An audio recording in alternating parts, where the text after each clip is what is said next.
Everyone. तो आज हम डिस्कस करेंगे न्यू टॉपिक जिसका नाम क्या है, कोलबेज रिएक्शन। इससे पहले मैंने आरटीआर को बहुत अच्छे से एक्सप्लेन कर दिया है, तो मेन वही चीज है, हम कोलबेज को भी कम से कम टाइम में इजी वे में समझने की कोशिश करेंगे। तो लेट्स स्टार्ट अ वीडियो। अब सबसे पहले ये चीज मैं बता दूं कि मैंने आरटीआर रिएक्शन में भी समझाया था कि अगर आरटीआर रिएक्शन अच्छे से समझ आ गया है तो कोलबेज रिएक्शन उस बच्चे को बहुत अच्छे से समझ आ जाएगा, ठीक है। क्योंकि हाफ ऑफ द प्रोसेस क्या है मैकेनिज्म में, वैसा ही है जैसे आरटीआर में जो चीजें हो रही है, ठीक है।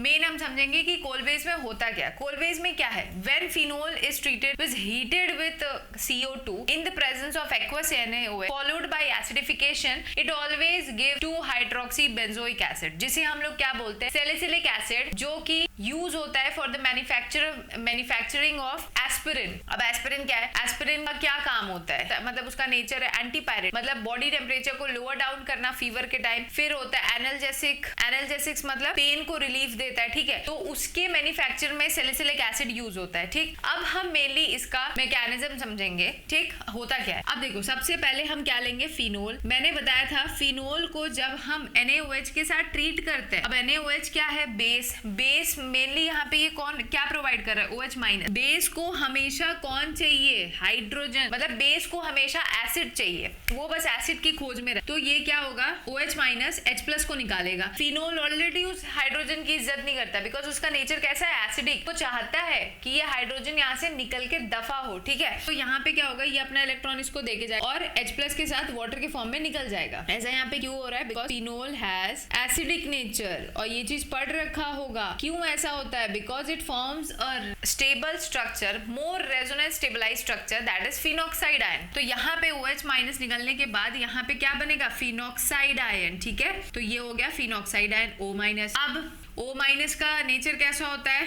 It has plus M effect as well as plus I effect. तो इलेक्ट्रॉन डेंसिटी बढ़ाएगा, रिंग की तरफ इलेक्ट्रॉन डेंसिटी बढ़ाता है, और ये भी पता है कि it is a more resonance stabilise structure. यहाँ पे रेजोनेंस होता है, तो रेजोनेंस होगा तो क्या होगा, ये इलेक्ट्रॉन यहाँ जाएगा, ये डबल यहाँ ये इलेक्ट्रॉन्स यहाँ शिफ्ट होंगे। तो इसका मतलब स्ट्रक्चर क्या बन गया, ये इसके पुराने bond C- double bond O। अच्छा, अब हमारे पास क्या है, अब हमारे पास CO2 है। जैसे आरटीआर में हमने क्या यूज किया था, डाइक्लोरोकार्बीन, हमारा इलेक्ट्रोफाइल की तरह था वो यहाँ पे। ऐसे ही हम यहाँ पे CO2 यूज करते हैं, जो कि इलेक्ट्रोफाइल का काम करेगा। हालांकि ये न्यूक्लियोफाइल नेचर भी होता है इसका, बट हम यहाँ पे इलेक्ट्रोफिलिक नेचर को पढ़ रहे हैं, ठीक है। तो यहाँ पे क्या होगा, बॉन्ड यहाँ शिफ्ट होता है, तो जब यहाँ पे बॉन्ड शिफ्ट होगा तो कार्बन पे प्लस चार्ज नहीं आएगा, तो ये अपना इलेक्ट्रॉन इसको देगा, इसके साथ बॉन्ड बनाएगा। तो यहाँ पे क्या होगा, double bond double bond O, ये वाला डबल बॉन्ड O-, ठीक। और यहाँ पे ये डबल बॉन्ड O-, ठीक। ये स्ट्रक्चर बन गया। अब क्या होता है, देखो, अब मैंने आरटीआर में भी बताया था कि यहाँ पे एरोमेटिसिटी डिस्टर्ब हो चुकी है, तो कौन आएगा अपना फर्ज निभाने, हाइड्रोजन। तो ये इस कार्बन से जो अटैच्ड हाइड्रोजन है, ये क्या करेगा, बेस के प्रेजेंस में, मतलब बेस जब इसको H+ को निकालता है तो ये हाइड्रोजन अपना इलेक्ट्रॉन यहाँ देके चला जाएगा, just to maintain aromaticity,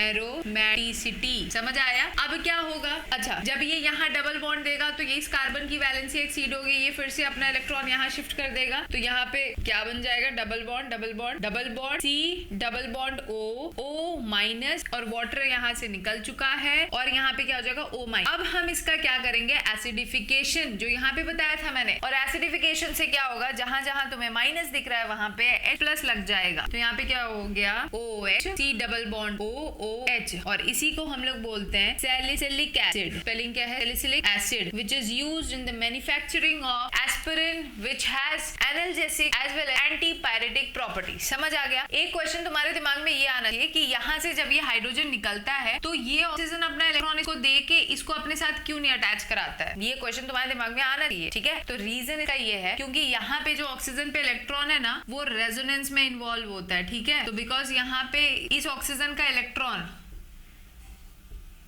is involve in resonance इस वजह से यहाँ पे इस हाइड्रोजन को बेस निकालता है, समझ आया। और कुछ बातें जो मैंने बता रखी थी, यहाँ पे भी ऑर्थो पोजीशन हमारा मेजर होता है। वाई? बिकॉज यहाँ पे भी हाइड्रोजन बॉन्डिंग हो रही है, जो कि क्या करता है, बॉन्ड एनर्जी बढ़ाता है और से मॉलिक्यूल ज्यादा स्टेबल हो जाता है, समझ आया। दूसरा, यहाँ पे Q जो हमारा इलेक्ट्रोफाइल है वो O- पे अटैक नहीं करता है, C- पे अटैक करता है। तो रीजन ये है कि C- की न्यूक्लियोफिलिसिटी O- के कंपैरिजन ज्यादा होता है, वो अपने ऊपर नेगेटिव चार्ज को नहीं रख सकता। पहले ऑक्सीजन अपने ऊपर नेगेटिव चार्ज को रख सकता है, और क्योंकि वो अपने ऊपर नेगेटिव चार्ज को नहीं रख सकता, वो फटाक से चाहता है कि कोई ना कोई उसके इस नेगेटिव चार्ज को हटाए। इस वजह से यहाँ पे जितने भी RTR की बात कर लो चाहे कोलबेस की बात कर लो, दोनों में इलेक्ट्रोफाइल इस C- ऑर्थो पोजीशन पे ही आके अटैच होते हैं, समझ आया। तो I hope Kolbe's and RTR का कंसेप्ट क्लियर है। तो मिलते हैं नेक्स्ट वीडियो में, जिसमें हम क्लास 12 के इंपॉर्टेंट टॉपिक को डिस्कस करेंगे, वो भी मिनिमम टाइम में। तब तक अपना ध्यान रखो। अगर वीडियो अच्छी लगे then do like, share, comment and subscribe. Thank you and bye.